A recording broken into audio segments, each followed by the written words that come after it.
নমস্কার। শুরু হচ্ছে ন্যাশনাল স্কুল অফ ড্রামা জনরঙ্গ মহোৎসব নাটক পঞ্চম বেদ কথা। প্রযোজনা গোবরডাঙ্গা চিরন্তন।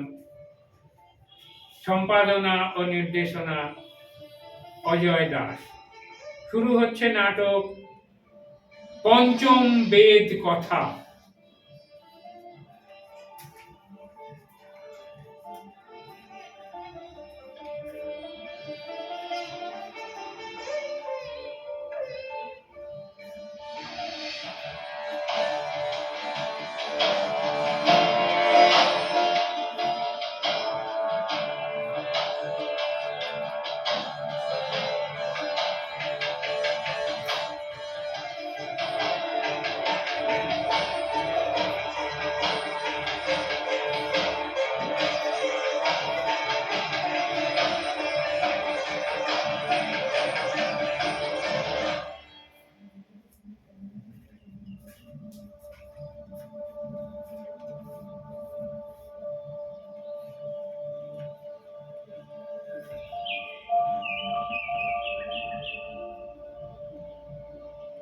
প্রণাম গ্রহণ করুন। ও, আপনারা বসুন বসুন আসুন বলুন। বলুন, কি কারণে আজ আপনারা আমার এখানে উপস্থিত হয়েছেন? মণিবর, যখন থেকে আপনি নাট্যশাস্ত্র রচনা করেছেন তখন থেকে আমাদের সকলের মনে বিভিন্ন রকমের প্রশ্ন জেগে উঠেছে। আমরা সেই সব প্রশ্নের উত্তর জানার জন্য আপনার নিকট প্রস্তুত হয়েছি। প্রশ্ন? কি প্রশ্ন? দ্বিধা করবেন না, বলুন, কি জানতে চান? হে মণিবর, নাট্যশাস্ত্রের উৎপত্তি কি করে হলো এবং এর প্রকৃত উদ্দেশ্যই বা কি, সেটাই আজ আমাদের বড় জানতে ইচ্ছে করছে। সুন্দর প্রশ্ন। বেশ, তো সকলে মন দিয়ে শুনুন। নাটক কেবলমাত্র বিনোদনের জন্য নয়, এটি আসলে আমাদের জীবনের প্রতিফলন।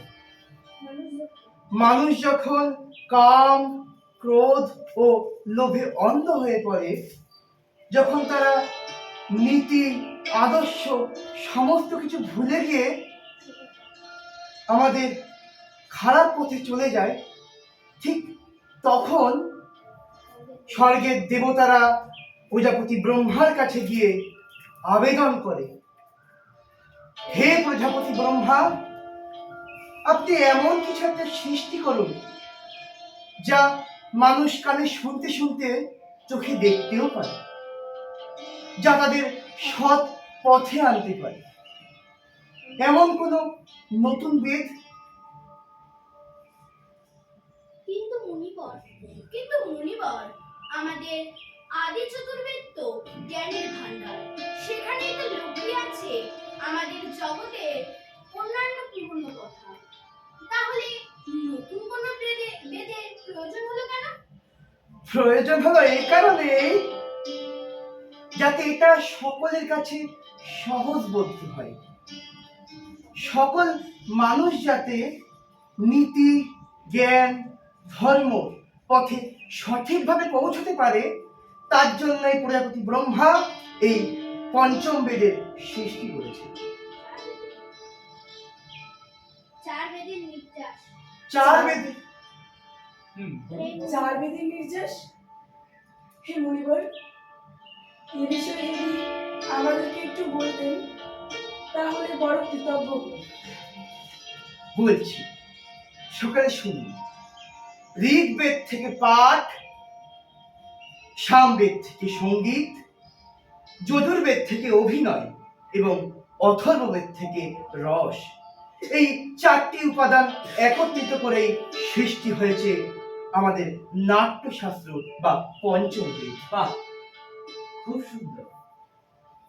এই তথ্যগুলো তো আমরা আগে কেউ জানতাম না, তবে এই তথ্য জেনে আমরা সকলে মনে প্রাণে খুবই প্রীতি হলাম। তবে মণিবর, আমার মনে একটি প্রশ্ন জেগে উঠেছে। এই যে নাট্যশাস্ত্র বা নাটক, এটা কি শুধুমাত্র দেবতাদের জন্য রচনা করা হয়েছিল? না, তা একদমই নয়।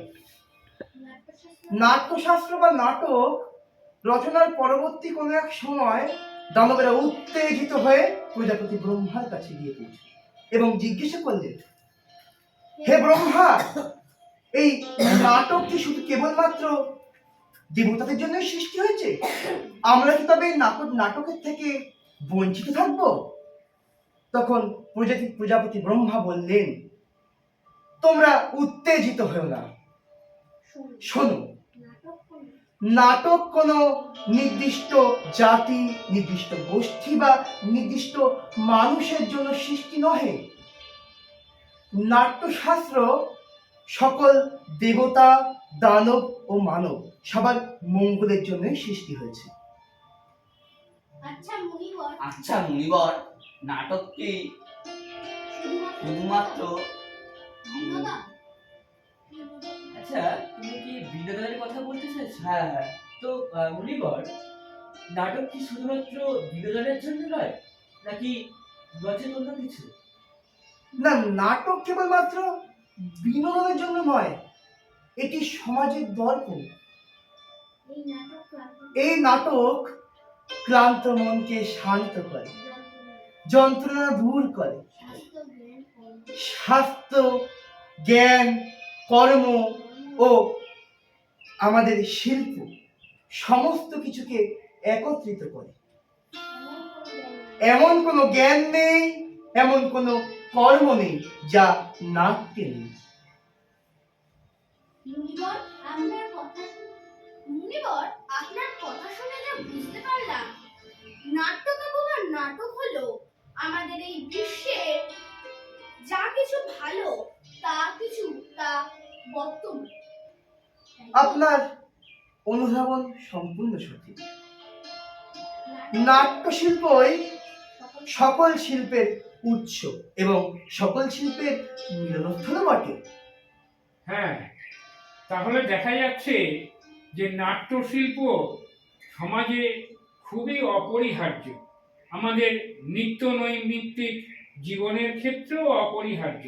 তাহলে সমাজ কেন একে গুরুত্ব দেয় না? কেন নাট্যশিল্পীদের সহযোগিতা করে না বা সহায়তা করে না? আপনার প্রশ্নের যথেষ্ট যথার্থতাই আছে। তবে হ্যাঁ, প্রত্যেক শিল্পীকে এটা মনে রাখতে হবে যে সে শিল্পী, নীতি নির্দেশক নয়। কিন্তু নীতি নির্দেশক বা নীতি নির্ধারকদের কথা বোঝাতে হবে যে নাটক শুধুমাত্র শিল্প নয়, সমাজের দর্পণ, বিবেক ও ন্যায়ের পথপ্রদর্শক। নাট্য শিল্প জাতি, ধর্ম ও ভৌগোলিক সীমানার ঊর্ধ্বে উঠে সর্বদা মানব জাতির মঙ্গলের কথাই বিবেশ। এই নাট্য শিল্প সমাজের প্রতি সম্পূর্ণরূপে সহভাবায়ক, সাম্য ন্যায়ের বাণীর প্রচারক। একমাত্র নাট্যশিল্পই আছে যা সমাজ বা পৃথিবীকে সঠিক পথে ফিরিয়ে আনতে পারে। সত্য বলছেন মণিবর। সমাজে শিল্প ও শিল্পীদের যে মর্যাদা বা যথার্থ সম্মান না দেওয়া হলে সেই সমাজ পশু সমাজে পরিণত হয়। আপনাদের যথাযথ কথা আপনারা প্রত্যেকেই বলছেন।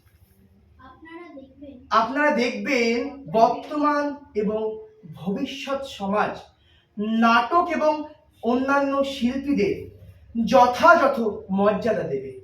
আমি তাই আশাবাদী। তাই তো আমি এই নাট্যশাস্ত্রকে পঞ্চম বেদ বলে অভিহিত করেছি। জয় পঞ্চম বেদের জয়। জয় পঞ্চম বেদের জয়। জয় হোক পঞ্চম বেদের জয় হোক। জয় হোক পঞ্চম বেদের জয় হোক। জয় জয় ভরত মুনির জয়। জয় ভারত মুনির জয়। জয় ভরত মুনির জয়। জয় ভারত মুনির জয়। জয় নাট্যশাস্ত্রের জয়। জয় নাট্যশাস্ত্রের জয়। শুভ হোক এই দেশের, পূর্ণ হোক সকলের আশা, সৃষ্টি হোক সুজলা সুফলা, আকাশ হোক নির্মল, অসত্যের বিনাশ হোক, সত্যের জয় হোক। জয় পঞ্চম বেদের জয়। জয় পঞ্চম বেদের জয়। জয় পঞ্চম বেদের জয়। জয় পঞ্চম বেদের জয়। জয় নাট্যশাস্ত্রের জয়। জয় নাট্যশাস্ত্রের জয়।